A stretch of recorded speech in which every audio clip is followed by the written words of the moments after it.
RRB LP के और technician के 2018 में जितने पेपर हो रखे हैं उनका हम जो पीवाईक्यू उसको करेंगे, और साथ ही साथ इसके बाद जो 2 या 3 वीडियो के बाद हम जो एसएससी वाले क्वेश्चन हैं उनको भी करा देंगे, सो दैट कि आपको थोड़ा सा एक अच्छा हेल्प मिल जाए एएलपी के एग्जाम में। और जितने फार्मूला वगैरह होते हैं वो सब के सब आपको इस वीडियो में रिवीजन हो जाएंगे, और क्वेश्चन को किस तरीके से आपको टैकल करना है कम से कम टाइम में, वो भी चीज़ आपको यहाँ पे थोड़ी सी टेक्निक वगैरह पता चलेगी। चलो स्टार्ट करते हैं पहले क्वेश्चन से। और यहाँ पे मैं जो मॉडरेट क्वेश्चन हैं और जो हार्ड लेवल क्वेश्चन हैं उनको इसे मैं कराऊंगा, जो इजी लेवल के क्वेश्चन हैं उनको मैं स्किप कर दूँगा, वो सारे स्टूडेंट्स वैसे ही ऑलरेडी कर रखे होंगे। Which of the following number will have an irrational square root. Irrational square root का मतलब होता है कि इसका स्क्वायर रूट नहीं बनेगा। तो 4096 किसका स्क्वायर है, तो 64 का स्क्वायर है 4096। इसी तरीके से 1024 32 का स्क्वायर है, 2401 49 का स्क्वायर है, और ये जो है ये किसी का भी स्क्वायर नहीं है, ठीक है। तो यही आपका आंसर हो जाएगा। उपरोक्त वृत्त में, यानी ये एक सर्किल है, ठीक है, इस सर्किल के अंदर चाप ए बी, ठीक है। अब चाप देखो, इसको कंफ्यूज मत होना, जो सर्किल को इंटरनली इंटरसेक्ट करता है उसको हम लोग बोलते हैं चाप। स्पर्श रेखा जो कि इसको सिर्फ टच करता है उसको बोलते हैं स्पर्श रेखा, ठीक है। और स्पर्श रेखा जो डी है और जो ए बी है, ठीक है, ये दोनों कहाँ पे मिल रहे हैं, यहाँ पे डी पे ये इंटरसेक्ट कर रहे हैं, ठीक है, मिल रहे हैं के लिए बढ़ाया जाता है। यदि A B equal to 12, A B मतलब कि ये जो वैल्यू दे रखी है ये 12 दे रखी है, ओके, और बी डी जो वैल्यू है ये नहीं दे रखी है तो इसको हम लोग एक्स मान लेते हैं, और डी की वैल्यू 8 दे रखी है, यानी ये जो वैल्यू है इसकी वैल्यू 8 दे रखी है, ठीक है। तो पूछ रहा है ये जो एक्स है इसी की वैल्यू ये पूछ रहा है। तो इसका एक फार्मूला होता है, देखो एसएससी और रेलवे दोनों का फेवरेट क्वेश्चन है। ये जो डी ई है ना, इस फिगर में आपको दिखा दे रहा हूँ, तो डी का जो स्क्वायर होता है वो बराबर होता है ये बी डी, यानी कि बी डी इंटू ये पूरी वैल्यू ए से डी तक ए डी, ठीक है, इसके ये बराबर होता है। अब मैं उसका मिटा देता हूँ सो दैट कि आपको चीज़ें क्लियर विजिबल हो पाए। तो ये आपको फार्मूला होता है, इसको बिल्कुल आपको याद कर लेना, उसी में अपना जो वैल्यू दे रखा है उसको पुट कर देना। तो ए बी इजकल टू 12 और डी इजकल टू 8, तो 8 का स्क्वायर कितना हो जाएगा 64 इजकल टू बी डी कितना है, बी डी हमने एक्स माना था, एक्स इंटू ए डी कितना हो जाएगा, ये तो 12 है, ठीक है। तो ये पूरा वैल्यू कितना हो जाएगा 12 प्लस एक्स हो जाएगा।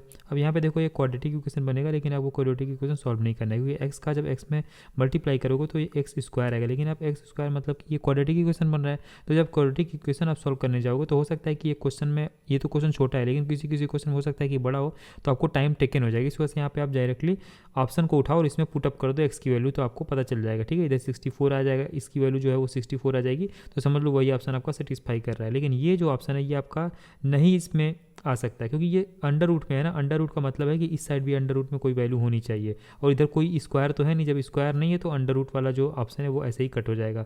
अगला ऑप्शन ये भी 5 वाला कट हो जाएगा, क्योंकि आपको पता है 5 का किसी भी संख्या में मल्टीप्लाई करोगे, लाइक कि 5 इंटू 2, 5 इंटू 1 या फिर 5 इंटू 5, तो लास्ट में या तो 5 आएगा या लास्ट में 0 आएगा। लेकिन इस साइड अगर आप देखोगे तो ना ही लास्ट में 5 है और ना ही लास्ट में 0 है, ठीक है। तो इधर आप मतलब कि इधर अगर 5 रखते हो ना, यहाँ भी 5 रखते हो, देखो 5 और 12 17, और 17 इंटू 5 भी आप जब करोगे तो लास्ट में कितना आएगा 5 ही आएगा। इधर तो 5 है ना, इसी वजह से ये वाला ऑप्शन भी आपका कट जाएगा। और देखो ये जितनी चीज़ें मैं आपको बता रहा हूँ इसको सोचने में उतना टाइम नहीं लगता है, लेकिन प्रैक्टिस पे सब कुछ डिपेंड करता है कि आपकी प्रैक्टिस वगैरह कितनी अच्छी है। तो मैं जो भी चीज़ें इलुबरेट करता जा रहा हूँ वो आपको हेल्प करेंगी आने वाले एग्जाम में, और साथ ही साथ जो आपका माइंड का लेवल है ना वो भी थोड़ा थोड़ा इंक्रीज होगा, ठीक है। तो यहाँ पे ये भी आप ऑप्शन आपका कट गया। अब सिर्फ 2 ऑप्शन बटेगा, इसमें अगर आप 4 रखोगे तो ये हो जाएगा 4, और 4 और 12 कितना होता है 16, 16 इंटू 4 कितना होता है 64 होता है, जो कि इसके इक्वल है। यही ऑप्शन आपका सेटिस्फाई कर रहा है। मॉक्स देने के लिए आप प्री ऐप का यूज़ कर सकते हो, जिसमें कि जैसे कि मैं आपको प्रीवियस ईयर का जो कंपाइलेशन दिखा रहा हूँ, जिसपे मैं अपने क्वेश्चंस वगैरह सॉल्व कर रहा हूँ, वो सारा का सारा पीडीएफ आपको इस प्लेटफॉर्म पर फ्री ऑफ कॉस्ट मिल जाता है। लेकिन अगर आपको लाइव टेस्ट वगैरह देना है, जैसे कि आरआरबी एएलपी का, एनटीपीसी का, या फिर एएलपी के जो सेकंड स्टेज वाले यानी सीबीटी 2 वाला जो मॉक्स वगैरह होता है, वो भी सब आपको एक ही प्लेटफॉर्म पर देना है। तो आपको इस प्लेटफॉर्म पर सब कुछ मिल जाएगा, पूरा का पूरा जितना भी कंपाइलेशन है, एसएससी, रेलवे, बैंकिंग, सब कुछ ही मिल जाता है। तो कोई भी रिस्ट्रिक्शंस वगैरह ऐसा नहीं है। लेकिन आप कूपन कोड GGN123 यूज़ करके, जो कि आपको लिंक बॉक्स में भी मिल जाएगा, मतलब जो लिंक है आपको कमेंट बॉक्स में मिल जाएगा, उसका यूज़ करके आप 50 रुपीज़ का एक्स्ट्रा डिस्काउंट भी पा सकते हो, ओके। तो यहाँ पे देख लो आप, जैसे ये CBT 2 का चल रहा है, यहाँ पे मैथमेटिक्स का टफेस्ट लेवल जो है और ईजीएस्ट लेवल है, सब कुछ आप यहाँ पे एक ही प्लेटफॉर्म पे सारे के सारे आप दे सकते हो। 13 मीटर लंबी एक सीढ़ी एक खिड़की तक पहुँचती है, ठीक है। तो एक मान लो ये खिड़की है और जो सीढ़ी की लंबाई कितनी दे रखी है 13 दे रखी है, यहाँ तक ये पहुँचती है, इस खिड़की तक ये पहुँचती है। यहाँ पे मान लो ये खिड़की है और जो सड़क के किनारे की ज़मीन से 12 मीटर ऊपर है। 12 मीटर कौन ऊपर है, तो भाई खिड़की जो है वो कितनी ऊपर है 12 मीटर ऊपर है, क्लियरली यहाँ पे लिखा हुआ है। यदि इसके पात को उसी बिंदु पर रखते हुए, किसके पात को, इसके तो रखेंगे नहीं हम लोग, खिड़की तो चेंज होगी नहीं भाई, सीढ़ी तो चेंज होगी, तो इसका जो पाद मतलब कि बेस होता है, ठीक है, इसको यहीं पर रखते हुए, ठीक है, सीढ़ी को सड़क के दूसरी ओर लगाया जाता है, यानी सीढ़ी को इसके इस साइड लगा दिया जाता है, ठीक है। तो यह खिड़की तक 5 मीटर ऊंचाई तक पहुंचती है, यानी कि ये जो सीढ़ी है ये 5 मीटर तक ऊपर तक पहुंचती है।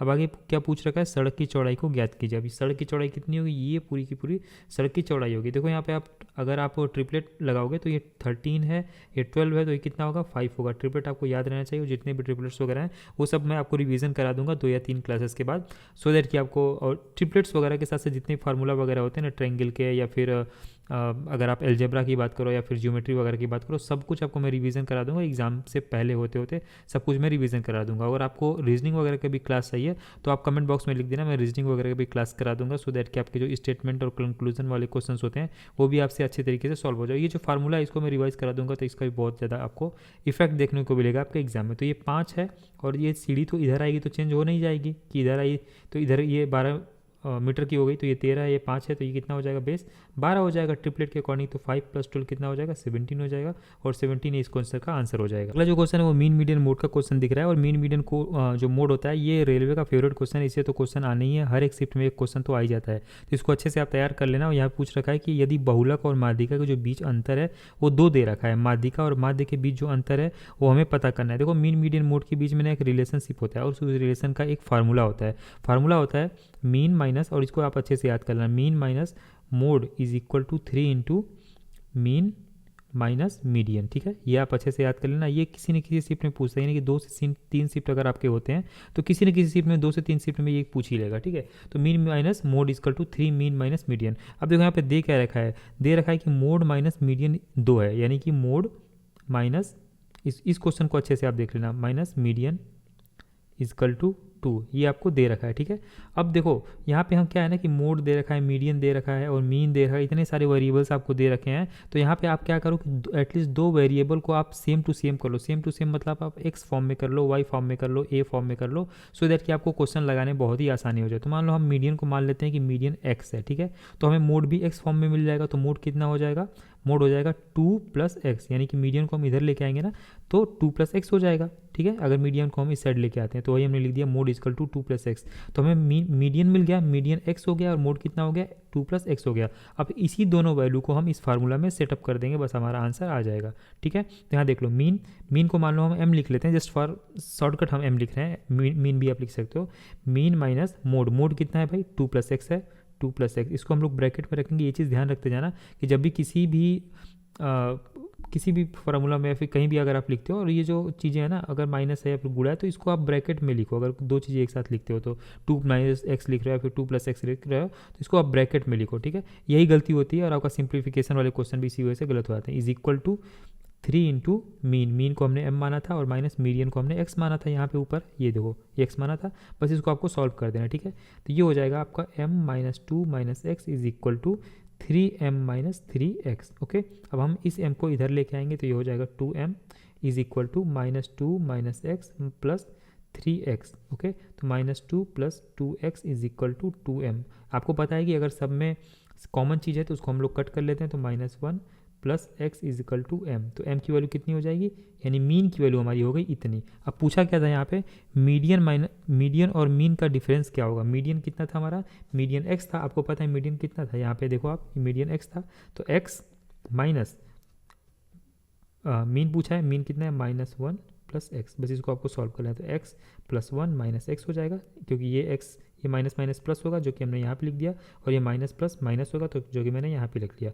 ठीक है, एक सेकेंड, ये यहाँ पे। ठीक है, तो x से x ये कट जाएगा। ओके, ये प्लस था और ये माइनस था, ये कट जाएगा, तो आंसर आपका आ जाएगा 1। तो +1 इसका आंसर आ जाएगा, यही आपका आंसर है। देखो इसको लगाने में थोड़ा टाइम लगा, लेकिन हो सकता है कि आपको 1.5 मिनट में ये क्वेश्चन सॉल्व हो जाए। कुछ क्वेश्चन होते हैं जिसमें 1 से 1.5 मिनट लग जाता है, कुछ क्वेश्चन में 20 से 30 सेकंड का टाइम लगता है, तो वो आपका ओवरऑल एवरेज बैलेंस हो जाता है। देखो जो अगला क्वेश्चन है ये मैंने कई शिफ्ट में देखा। देखो ये रेलवे वगैरह के सारे एग्जाम्स में नहीं आता है, जैसे कि NTPC वगैरह में ऐसे क्वेश्चन नहीं आते हैं, SSC वगैरह में भी ऐसे क्वेश्चन नहीं आते हैं, लेकिन मैंने देखा कि ALP में ऐसे बहुत क्वेश्चन आते हैं। मतलब त्रिभुजाकार संख्या ऐसी कौन सी संख्या है जो ट्रेंगुलर नंबर नहीं है। ठीक है, तो एक अलग ही क्वेश्चन है। देखो ट्रेंगुलर नंबर निकालने का एक फार्मूला होता है n + 1 डिवाइडेड बाई 2, ठीक है। इसी में आपको 1 से रखते जाना है, 1 2 3 4, और आपको सीरीज वाइज सारे ट्रेंगुलर नंबर मिलते जाएंगे, ठीक है। किसी किसी क्वेश्चन में ये भी पूछता है कि भाई जो 6th ट्रेंगुलर नंबर है वो कौन सा होगा, और आपको ऑप्शन दे देता है। तो 6 मतलब कि यहाँ पे आपको n की जगह 6 रखना है, और आपका आंसर आ जाएगा कि 6 ट्रेंगुलर नंबर कौन सा होगा। चलो हम इसमें फार्मूला वगैरह रख के देख लेते हैं कि कौन सा ट्रेंगुलर नंबर है और कौन सा ट्रेंगुलर नंबर नहीं है। ओके, तो फार्मूला आपको हमने बता दिया यहाँ पे n, फिर से मैं लिख देता हूँ यहाँ पे n+1 डिवाइडेड बाई 2, ठीक है। तो अगर आप 1 रखोगे यहाँ पे तो 1 + 1 कितना हो जाएगा, 2 हो जाएगा। डिवाइड बाई 2 करोगे तो पहला ट्रेंगुलर नंबर 1 हो जाएगा। 2 रखोगे तो 2 × 3 डिवाइडेड बाई 2, तो सेकेंड जो आपका जो ट्रेंगुलर नंबर हो जाएगा 3 हो जाएगा। तो ट्रेंगुलर नंबर 3 है। अगर इसी तरीके से आप 4 रखोगे तो 4 × 5, मतलब यहाँ पे मैं डायरेक्टली रखता जा रहा हूँ, ठीक है। 4 × 5 डिवाइडेड बाई 2, तो ये हो जाएगा 10, यानी 10 भी आपका ट्रेंगुलर नंबर है, ठीक है। और फिर आप 5 रखते हो तो 5 × 6 बराबर डिवाइडेड बाई 2, तो ये हो जाएगा 15, यानी 15 भी आपका ट्रेंगुलर नंबर है। यानी कि 5 तो आया ही नहीं, 5 आना होता तो 3 के बाद और 10 के पहले आ गया होता, लेकिन ये 5 तो आया नहीं है। 5 जो है आपका ट्रेंगुलर नंबर नहीं है। ये ऑप्शन गलत दिया हुआ है, आपका सही ऑप्शन होगा 5, यानी 5 आपका ट्रेंगुलर नंबर नहीं है। और ये फार्मूला आप अच्छे से याद कर लेना, आपको एक क्वेश्चन आपके 100% सही हो जाएंगे। एक रेलगाड़ी 90 किलोमीटर प्रति घंटे की चाल से 100 मीटर लंबे एक पुल को पार करने के लिए 10 सेकंड का समय लगाती है। रेलगाड़ी की लंबाई ज्ञात कीजिए। देखो, कोई भी रेलगाड़ी चलती है तो वो अपना भी डिस्टेंस ट्रेवल करती है, और साथ ही साथ अगर वो पुल को पार कर रही है या फिर ब्रिज को पार कर रही है, प्लेटफॉर्म को पार कर रही है, तो उसका भी डिस्टेंस ट्रेवल करती है। यानी अपनी लंबाई तो ट्रेवल करेगी, लेकिन साथ साथ आप जोड़ोगे प्लेटफॉर्म के नंबर या फिर ब्रिज के नंबर या फिर वॉट जो भी दे रखा है उसके लंबाई को। तो यहाँ पे पूछ रखा है कि भाई रेलगाड़ी की लंबाई कितनी है, तो उसकी लंबाई मान लो x है, लेकिन उसमें हम लोग जोड़ देंगे अगर वो जिस चीज़ को भी पार करती है। तो ये पुल को पार कर रही है तो x + 100 हम जोड़ लेंगे, यानी टोटल डिस्टेंस वो इतना पार करेगी, x + 100। ओके, और स्पीड इसकी कितनी है, 90 किलोमीटर प्रति घंटे, यानी कि हम लोग 90 लिख देंगे। और कितने टाइम में, तो 10 सेकेंड में। लेकिन आपको पता है कि आपको ये फार्मूला तो पता ही होगा, distance upon speed equal to time, या फिर distance equal to speed into time. तो ये तो बिल्कुल आपको पता होगा, ये बिल्कुल छोटी चीज़ है, आपको पता होना चाहिए। तो इस फार्मूले में हम लोग ने रख लिया। लेकिन आपको पता है सारी जो जितनी भी यूनिट है ना वो सेम टू सेम होना चाहिए, यानी कि ये मीटर में है, ये मीटर पर सेकंड में है, तो ये भी होना चाहिए, सॉरी ये सेकंड में है तो ये भी होना चाहिए आपका मीटर पर सेकंड में। तो देखो, किसी भी किलोमीटर प्रति सेकंड को, किलोमीटर प्रति आवर को मीटर पर सेकंड में अगर आपको कन्वर्ट करना है तो आपको एक मल्टीप्लाई करना पड़ता है।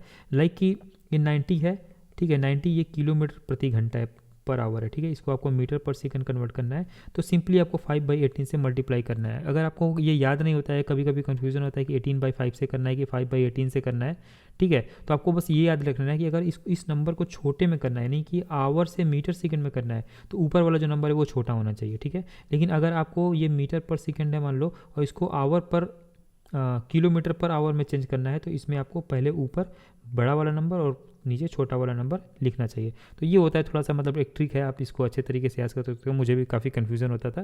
तो 90 को क्या करना है कि छोटे में कन्वर्ट करना है, यानी मीटर पर सेकंड में करना है। तो 5/18 से हम लोग मल्टीप्लाई करते हैं, तो 18×5 = 90, ये हो जाएगा 25, ठीक है। ये हो गया टोटल 25, इसको हम ऐसे कट कर देते हैं और 25 चला जाएगा इधर, तो x + 100 कितना हो जाएगा, 250 हो जाएगा। तो x की वैल्यू कितनी हो जाएगी, 150 हो जाएगी। यही आपका आंसर हो जाएगा, जो कि आपको यहाँ पे दिया हुआ है। 1600 जो है वो प्रिंसिपल दे रखा है, 6 ईयर जो टाइम है वो दे रखा है, और यहाँ पे रेट दे रखा है, रेट ऑफ इंटरेस्ट 5% दे रखा है, और पूछ रखा है कि ब्याज कितना होगा। तो आपको पता है सिंपल इंटरेस्ट का फार्मूला होता है P × R × T divided by 100। लेकिन यहाँ पे मैं आपको एक इंपॉर्टेंट चीज़ बताऊंगा, जैसे ही आपको SI वगैरह निकालना है तो प्रिंसिपल कितना है 1600, तो यहाँ पर आपने लिखा 1600 इंटू रेट कितना है भाई, तो रेट है 5%, एक सेकेंड, ये 1600 इंटू 5% इंटू 6, ये जो है आपका टाइम हो गया, और डिवाइडेड बाई 100 हो गया। देखो, आपको पता है कि यार ये 0 से 0 कट जाएगा, तो आपको पूरा मल्टीप्लाई करने की जरूरत नहीं है।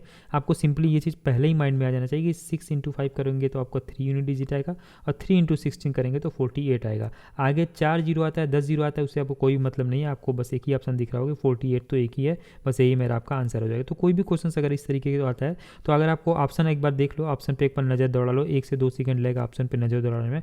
अगर आपको फील होता है कि ये सारे ऑप्शन बहुत ही दूर दूर दे रखे हैं, तो आप यूनिट डिजिट को मल्टीप्लाई करके लास्ट वाले नंबर को भी चेक कर सकते हो, या फिर सिर्फ इस नंबर को भी चेक करके पता लगा सकते हो भाई आंसर मेरा क्या होना चाहिए। और ये जो क्वेश्चन है ना, ये ईजी वाले क्वेश्चन हैं। ये आपको जो हार्ड लेवल क्वेश्चन है जिसमें कि 2 से 3 मिनट लगते हैं, उसके लिए आपको टाइम बचाएंगे, ठीक है। तो ये चीज़ आप ध्यान रखते जाना। यहाँ पे जो बेस दे रखा है वो मतलब सब में सेम टू सेम दे रखा है। अगर आपको ये बेस नहीं दे रखा होता, इस टाइप का नंबर दे रखा होता, तो आप इस क्वेश्चन को आराम से कर लेते। लेकिन यहाँ पे बेस दे रखा है, तो बेस को हटाने के लिए आपको सिर्फ नीचे वाले का LCM ले लेना है, और नीचे वाले को खत्म कर देना है। तो नीचे वाले का अगर आप एलसीएम लोगे तो 12 हो जाएगा, ये भी 12, ये भी 12 से अगर आप मल्टीप्लाई कर दोगे तो 2 टाइम्स आएगा, ये 1 टाइम्स आएगा, ठीक है। तो 29 इंटू 2 करोगे तो 58 हो जाएगा, और ये हो जाएगा 43, ओके। 43 इंटू 1 43 हो जाएगा, और ये ऑब्वियसली इससे बड़ा है, अगर आप देख रहे हो कि 58 जो है वो 43 से बड़ा है, तो यही आपका आंसर है। एक स्विमिंग पूल को 3 टैंकरों ए, बी और सी के माध्यम से 10 घंटे में भरा जाता है, ठीक है। टैंकर सी बी से 2 गुना तेज है और टैंकर बी ए से 2 गुना तेज है। मतलब सिर्फ ये दे रखा है कि अगर टैंकर ए, बी, सी है, ठीक है, तो टैंकर ए से जो है ना, टैंकर ए मान लो 1 काम प्रतिदिन करता है, तो बी अगर 2 गुना तेज है तो कितना करेगा, 2 काम प्रतिदिन, और सी जो है वो बी से 2 गुना है, ठीक है, तो ये 4 काम प्रतिदिन करेगा, ठीक है। और तीनों के माध्यम से 10 घंटे में भरा जाता है, ठीक है। तो मान लो 1 घंटे में 1 काम करते हैं, 2, और 1 घंटे में 2 काम करता है, 1 घंटे में 4 काम करता है। मैंने दिन बोल दिया, लेकिन यहाँ पे आप घंटा दे रखा है, ठीक है। तो ये इतना इतना काम करते हैं 1 घंटे में। तो 10 घंटे में कितना काम करेंगे, तो 4, 2, 6 और 1 7, यानी 7 गुणे 10, यानी 7 काम 1 घंटे में करते हैं। तो 10 घंटे में 70 काम ये कर रहे होंगे, ए, बी और सी मिला के, ओके। अब पूछ रखा है कि स्विमिंग पूल को टैंकर ए के द्वारा अकेले भरने में कितना समय लगेगा। तो ये 1 काम 1 घंटे में करता है, तो 70 काम कितने घंटे में करेगा, तो 70 डिवाइडेड बाई 1 इक्वल टू 70 इसका आंसर हो जाएगा, और यही इसका आंसर है। Which of the number given below is the square root of 15376। मतलब इसका 128 में 128 का मल्टीप्लाई करोगे तो पहले आप यूनिट डिजिट से पैसे क्वेश्चंस में देख लो, 8 इंटू 8 करोगे तो कितना हो जाएगा, 64। 64 का मतलब लास्ट में 4 आएगा, और 4 इंटू 4 करोगे तो कितना आएगा, लास्ट में 6 आएगा, तो ये आपका आंसर हो सकता है। 2 इंटू 2 करोगे तो कितना आएगा, 4 आएगा, ये बिल्कुल भी नहीं हो सकता। 4 इंटू 4 करोगे तो लास्ट में 6 आएगा, यानी कि सिर्फ आपको ये दोनों ऑप्शन चेक करना है, फिर आपको मिल जाएगा कि इसका वर्गमूल कौन सा है। उमर और अविनाश ने क्रमशः 10,000 और 15,000 के निवेश के साथ अपनी साझेदारी शुरू की, लेकिन वित्तीय समस्या के कारण अविनाश ने 8 महीने के बाद अपना निवेश वापस ले लिया।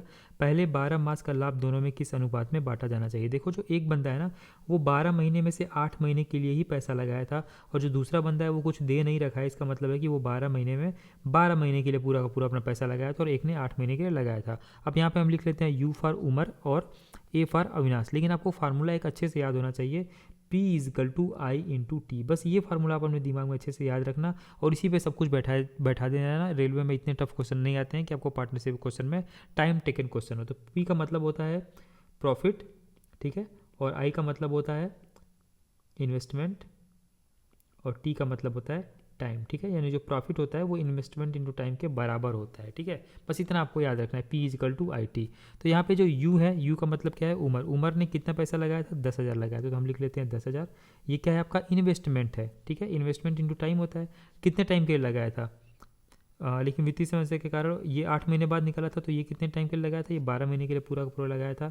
और इसी तरीके से इसने कितना लगाया था, अविनाश ने, ये 15,000 लगाया था, लेकिन कितने टाइम के लिए लगाया अविनाश ने सिर्फ 8 महीने के बाद पैसा निकाले। जब 8 महीने के बाद निकाल लिया तो ये 8 ही महीने के लिए तो लगाया था। और ये आपको पता चल के ये आई है, और ये कितना है, टी है, ये भी कितना है, इन्वेस्टमेंट है, और ये कितना टाई है, और मतलब टाइम है। तो आपको पूछ क्या रखा है, लाभ का अनुपात, लाभ मतलब प्रॉफिट यहाँ पूछ रखा है, और यही तो प्रॉफिट होता है, इसके इंटू यही प्रॉफिट का अनुपात हो जाएगा P का। तो P1 इज टू P2, यानी इसका प्रॉफिट और इसके प्रॉफिट का जो रेशियो है वो कितना हो जाएगा भाई, तो ये 30 से 30 कट जाएगा। उसके बाद यहाँ पे आप लिख लोगे 10 इंटू 12, और यहाँ पे लिखोगे 15 इंटू 8, तो ये भी हो जाएगा 120, और भाई ये भी हो जाएगा 15 इंटू 8 120, 15 इंटू 8 120, ठीक है। तो 120 इंटू 120 इस टू 120 कितना होगा, 1:1 हो जाएगा, और ये इस क्वेश्चन का आंसर हो जाएगा। मतलब आपको फार्मूला बस याद रखना है कि P equal to I T होता है, बस इसको आप याद कर लेना। क्वेश्चन है, एक लंबवृत्तीय शंकु का आयतन। लंबवृत्तीय शंकु बनाए थे सबसे पहले, ये हो गया आपका लंबवृत्तीय शंकु। इसका जो वॉल्यूम दे रखा है, ठीक है, इस तरीके से हमने इसको बना लिया, ये हो गया आपका रेडियस, और इसको बोलते हैं हम लोग हाइट, ओके। और इसको बोलते हैं एल, यानी कि स्लैंट हाइट, जिसके आधार की त्रिज्या उसकी ऊंचाई की 1/3 है, ठीक है। यानी कि इसका जो रेडियस है ना, ये 1/3 है। 1/3 का मतलब ये अगर 3 है तो इसका 1/3 कितना होगा, ये 1 हो जाएगा। लेकिन हम यहाँ पे चीज़ों को थोड़ा सा उल्टा करेंगे, सो दैट कि चीज़ें आसानी से सॉल्व हो जाए। वो मैं आपको बताता हूँ क्या करेंगे। अगर ये R है, ठीक है, अगर ये R है तो ये 3R भी तो हो सकता है, क्योंकि इसका 1/3 है ये, ठीक है। तो ये हो गया रेडियस R, और हाइट हो गया इसका 3R। यही चीज़ यहाँ पे दे रखा है, एक गोलार्ध के आयतन के बराबर। यानी इसका जो वॉल्यूम है ना, ये जो आपका लंबवृत्तीय शंकु है, वो एक स्फीयर के वॉल्यूम के बराबर है, ठीक है। तो इसका मान लो हम रेडियस कुछ नहीं दे रखा है, तो इसको हम लोग मान लेते हैं कैपिटल R इसका रेडियस है। शंकु की त्रिज्या और गोलार्ध की त्रिज्या का अनुपात कितना है, यानी इसका जो रेडियस है ना, इस रेडियस का, और ये जो गोलार्ध है इसका रेडियस में क्या मतलब कि रिलेशन है, बस यही पूछ रखा है, मतलब दोनों के में क्या रेशियो है, बस ये पूछ रखा है, ठीक है। तो वॉल्यूम बराबर, तो वॉल्यूम हम बराबर कर लेते हैं, तो इसका वॉल्यूम क्या होता है 1/3 पाई आर स्क्वायर, और एच की जगह हम लोग क्या लिख सकते हैं 3r लिख सकते हैं, 3r/2। इसका वॉल्यूम क्या होता है 4/3 पाई आर क्यूब, इसका आर हमने कैपिटल लिया था तो ये बड़ा वाला आर क्यूब हो जाएगा। 3 से 3 कट जाएगा, ये 1 था, पाई से पाई कट जाएगा, ठीक है, और ये हो जाएगा 3r³ 4r³। अब आप जब रेशियो निकालोगे दोनों का तो क्या हो जाएगा √3 4√3 और 3√3, बस यही इसका आंसर हो जाएगा। बिल्कुल सिंपल क्वेश्चन था, बस आपको वॉल्यूम का फार्मूला याद होना चाहिए और चीज़ों को सटीक तरीके से रखना। एक बार भी गलती करोगे तो आपको 2 बार टाइम लगता है। तो ऐसे क्वेश्चन जब भी आप देखो ना, मतलब कि थोड़े से लाइक यहाँ पे रेशियो अगर निकालना, तो कभी कभी क्या होता है कि आपका 2 बार मल्टीप्लाई नहीं हो पाता, आर का छोटी मोटी गलती हो जाती है, ह्यूमन एरर हो जाते हैं, इसी वजह से इस क्वेश्चन को 2 से 3 बार सॉल्व करना पड़ता है, बार बार मिटाई करना पड़ता है, ये चीज़ इसमें प्रॉब्लम आती है। बाकी ये क्वेश्चन तो बिल्कुल ही सिंपल है। मजदूरों के 2 प्रकार है, ठीक है। पहले प्रकार के मजदूर दूसरे प्रकार के मजदूर से 3 गुना ज़्यादा कार्य करते हैं। यानी यहाँ पे मान लो ए प्रकार के मजदूर हैं और यहाँ पे बी प्रकार के मजदूर हैं, तो जो पहले प्रकार के मजदूर हैं मान लो एक दिन में 3 काम करते हैं, तो दूसरे प्रकार के मजदूर एक दिन में कितना काम करेंगे 1 काम करेंगे, क्योंकि ये 3 गुना ज़्यादा काम करते हैं। यहाँ पे ऑलरेडी ये चीज़ लिख रखी है, ओके। अब देखो पहले प्रकार के 12 मजदूर किसी कार्य को 10 दिनों में कर डालते हैं, ठीक है। मान लो कि ये 3 काम एक दिन में करते हैं, ठीक है, तो 12 मजदूर कितना काम करेंगे एक दिन में 12 × 3 काम करेंगे एक दिन में, सिंपल सी बात है। अब इसको ये 10 दिन में कर डालते हैं, 10 दिन में कितना काम करेंगे, तो 12 × 3 तो था ही, अब 10 दिन में टोटल इतना काम कर रहे हो, ये हो गया हमारा टोटल वर्क, ठीक है। आपको समझ में आ गया 12 × 3 × 10 ये टोटल वर्क हो गया। अब आगे क्या दे रहा है भाई, इसी कार्य को पूरा करने के लिए 4 पहले प्रकार के मजदूर, ठीक है। 4 पहले प्रकार के मजदूर मतलब क्या हो गया, ये एक दिन में 3 काम करते हैं, तो 4 मजदूर एक दिन में कितना काम करेंगे 3 × 4 काम करेंगे, तो हमने ले लिया 3 × 4, यानी ये पहले प्रकार के मजदूर हो गए, प्लस 8 दूसरे प्रकार के मजदूरों को कितना समय लगेगा। अब दूसरे प्रकार के मजदूर एक दिन में कितना काम कर रहे हैं, 1 काम कर रहे हैं, एक आदमी एक दिन में 1 काम कर रहा है, तो 8 कितने करेंगे 1 × 8 करेंगे, ठीक है। तो ये हो गया 1 × 8, राइट। अब ये हो जाएगा, किसी थैले में लाल और नीले रंग के गेंदों की संख्याओं का अनुपात स्थिर है। देखो अनुपात स्थिर होने का मतलब है कि अगर ये वाला चीज़ बढ़ेगा तो दूसरा वाला भी चीज़ बढ़ेगा, बस यही होता है अनुपात स्थिर होने का मतलब। आगे हम आपको बताते हैं, जब उसमें 44 लाल गेंद थे, मान लो एक बैग है, ठीक है, ए बैग है, उसमें अगर 44 लाल गेंद थे तो नीले गेंदों की संख्या 36 थी, ठीक है। ये रेड बाल हो गए, तो ब्लू बालों की संख्या कितनी हो गई भाई 36 हो गई। यदि नीलों गेंदों की संख्या 54 हो जाए, अगर ये जो ब्लू वाले बाल है 36 की जगह 54 हो जा रहे हैं, ठीक है, तो ये कितने बढ़ जाएंगे। तो भाई हमने आपको बताया कि रेशियो जो है ना वो सेम टू सेम उसी रेशियो में जब इंक्रीज हो रहा है, यानी कि 36 से ये कितना टाइम्स बढ़ रहा है 54, 36 से कितना टाइम्स बढ़ रहा है, तो अगर आप कटाओगे तो 9 से कट जाएगा, 9 6 जा और 9 4 जाएगा, यानी 3/2 हो जाएगा, यानी 3/2 टाइम्स ये बढ़ जा रहा है, तो ये भी 3/2 टाइम्स बढ़ेगा, तो 44 × 3/2 कितना हो जाएगा 22 × 3 66, यानी अब ये कितना हो जाएगा 66 हो जाएगा। कहने का मतलब था कि ये जितना टाइम्स बढ़ रहा है ये भी उतना ही टाइम्स बढ़ेगा, क्योंकि यहाँ पे ऑलरेडी लिख रखा है कि लाल और नीले रंग के गेंदों की संख्याओं का जो अनुपात है वो स्थिर, यानी जिस रेशियो में ये बढ़ता है जितना टाइम से ये बढ़ेगा उतना ही टाइम से ये भी बढ़ेगा, बस यही हमको निकालना था। 2 अंकों की वह संख्या ज्ञात कीजिए जो इसके अंकों के गुणनफल की 3 गुनी, ये सिर्फ आप ऑप्शन सही करो। जैसे कि दे रखा है 2 अंकों की वह संख्या ज्ञात कीजिए जो इसके अंकों के गुणनफल, अंकों गुणनफल मतलब अगर 12 लेते हो तो 12 में 1 अंक है, दूसरा 2 है, तो 1 × 2 करोगे तो कितना होगा 2, ठीक है, कि 3 गुनी है, 2 का 3 गुना 6 है, क्या ये 6 बराबर 12 के बराबर है, बिल्कुल नहीं, तो ये नहीं होगा। लेकिन अगर आप 24 को देखोगे तो अंकों का गुणनफल है 2 × 4 कितना होगा 6 होगा, 6 × 3 कितना होगा 24 होगा, क्या 24 के बराबर है, ऑब्वियसली है, तो ये आपका आंसर है। तो इस टाइप के जितने भी क्वेश्चन आते हैं, थोड़े थोड़े टफ भी क्वेश्चन इसमें आते हैं, तो आप ऑप्शन का सहारा लो, वो आपके लिए ज़्यादा बेटर रहेगा। किसी कक्षा में 9 छात्र और कुछ छात्राएं हैं, ठीक है, किसी परीक्षा में छात्रों के प्राप्तांकों का औसत 12 है और छात्राओं के प्राप्तांकों का औसत 14, यानी कि जो मान लो बॉय है ना, इनका जो एवरेज कितना है वो 12 है, और जो गर्ल्स हैं उनका एवरेज कितना दे रखा है भाई, तो 14 दे रखा है। लेकिन यहाँ पे एक और चीज़ दे रखा है, यदि सभी छात्रों के कुल प्राप्तांकों का औसत 13.1 है, यानी जो टोटल दे रखा है वो कितना है 13.1 है। अगर इसको आप एलिगेशन मेथड से करोगे तो आपको पता चल जाएगा नंबर ऑफ गर्ल्स कितने हैं और नंबर ऑफ बॉयज़ कितने हैं। एलिगेशन का आप मतलब कैसे यूज़ करोगे, 12 लगाया आपने यहाँ पे, 14 लगाया और इनका एवरेज कितना था 13.1 था, ठीक है। इसमें से इसको घटाओगे और इसमें से इसको घटाओगे तो इसमें से इसको घटाओगे तो 0.9 आ जाएगा, और 13.1 में से 12 को माइनस करोगे तो ये हो जाएगा 1.1, आप 10 से मल्टीप्लाई कर दोगे तो ये हो जाएगा 9 और ये हो जाएगा 11, यानी ये हो गया आपका गर्ल्स बॉयज़ की संख्या और ये हो गया आपका गर्ल्स की संख्या, ठीक है, आपको ये चीज़ क्लियर हो गई। अब देखो यहाँ पे दे रखा है कि 9 जो है वो छात्र हैं और यही 9 जो है छात्र हैं, तो ये तो 9 के ही बराबर है, ठीक है। तो गर्ल्स भी कितनी होंगी भाई, ये भी 11 होंगी क्योंकि ये तो सेम टू सेम था, तो ये भी सेम टू सेम हो जाएगा। तो टोटल पूछ रखा है कि टोटल कितने छात्र हैं, तो भाई तो 9 और 11 टोटल 20 छात्र हैं। तो 9.5 वार्षिक साधारण ब्याज पर कोई राशि 6 वर्ष में 942 हो जाती है। आरंभ में किया गया निवेश कितना था? देखो बिल्कुल ही सिंपल है, लेकिन इसको आप डायरेक्टली कर सकते हो। 9.5 का मतलब होता है 19/2, लेकिन अगर 6 साल की बात करोगे टोटल इंटरेस्ट कितना मिलेगा, तो ये हो जाएगा 57, ठीक है। तो 57% मिलेगा आपको आफ्टर 6 ईयर, ठीक है ना। तो 157% की वैल्यू कितनी हो जाएगी? 157% की वैल्यू कितनी हो जाएगी? 942 हो जाएगी। यही दे रखा है, लास्ट में कितनी हो जाती है, मतलब अमाउंट कितना होता है? 942 हो जाता है। तो 157% की वैल्यू इतनी है, तो 1% की वैल्यू कितनी हो जाएगी? ये हो जाएगी 6 हो जाएगी, ये कट जाएगा 6 टाइम पे, क्योंकि अगर आप देखोगे ना तो ये 7 6 42 हो रहा है, तो लास्ट में 2 आ रहा है, तो 6 टाइम्स जाएगा, ठीक है। तो ये हो गई भाई 1% की वैल्यू, ठीक है। तो 100% की वैल्यू कितनी हो जाएगी? सिंपल है, 600 हो जाएगी, यही आपका आंसर हो जाएगा। अब देखो यहाँ पे मैंने 18 से 20 क्वेश्चन कराए और किस तरीके से उन क्वेश्चन को करना है एग्जैक्टली एग्जाम में वो भी मैंने आपको बता रखा है, और किस तरीके से ऑप्शन वगैरह एलिमिनेट करना है वो भी मैं बता रखा हूँ। लेकिन ये फर्स्ट वीडियो थी, और इसी तरीके से जो मेरी नेक्स्ट वीडियो आती जाएंगी ना, उसमें आप देखोगे कितना ज़्यादा इंप्रूवमेंट हो रहा है। और जो नंबर ऑफ क्वेश्चन है वो जो इस फॉर्मेट में आपको करा रहा हूँ डायरेक्ट PDF में, ये मैं आपको इसका PDF वगैरह भी अवेलेबल करा दूंगा। और जो बेस्ट टाइप्स के क्वेश्चन हैं उनको मैं सिर्फ कंपाइल करके कराता जाऊँगा, मतलब कि जैसे जैसे वीडियोज़ आती जाएंगी आप देखोगे जो क्वालिटी है वो थोड़ा सा इंप्रूव हो रहा है। तो ऑब्वियसली ये फर्स्ट वीडियो थी, इस वजह से ये इसमें थोड़ा सा कैजुअली मैंने आपको बताया। तो चलो, आई थिंक कि आपको थोड़ा बहुत तो ज्ञान मिला ही होगा। मिलते हैं नेक्स्ट वीडियो में। Jai Hind, take care, bye bye.